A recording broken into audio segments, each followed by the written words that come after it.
ఇంకొక విషయాన్ని బాగా గుర్తుంచుకోండి. ఏ వంకతో కూడా మీ వలన గురువు బాధపడవద్దు. బాగా గుర్తుపెట్టు.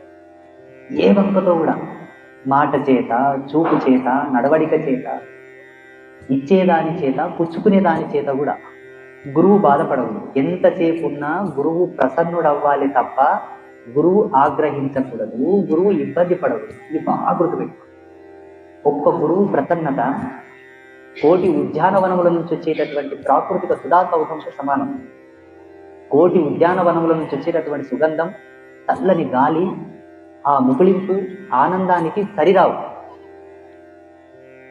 పూర్వం ఇదే ఉండే గురుకులాలలో, నా గురువుని ఎట్లా ప్రసన్నం చేసి, నా గురువు ఎలా పరవశించిపోతాడు, ఎలా ఆనందపడతాడు అన్నదే శిష్యుల యొక్క టార్గెట్. మంత్రం కాదు, తంత్రం కాదు, సాధన కాదు. అది అడిషనల్, సెకండ్ ఆప్షన్. మెయిన్ ఇదే. ఎందుకంటే గురువు యొక్క పారవశ్యానికి, గురువు యొక్క సంతోషానికి, గురువు యొక్క ఆనందానికి త్రిమూర్తులు ఒక పరీక్ష పెట్టారు.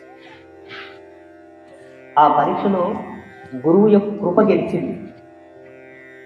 అప్పుడు త్రిమూర్తులే నిర్ధారణ చేశారు.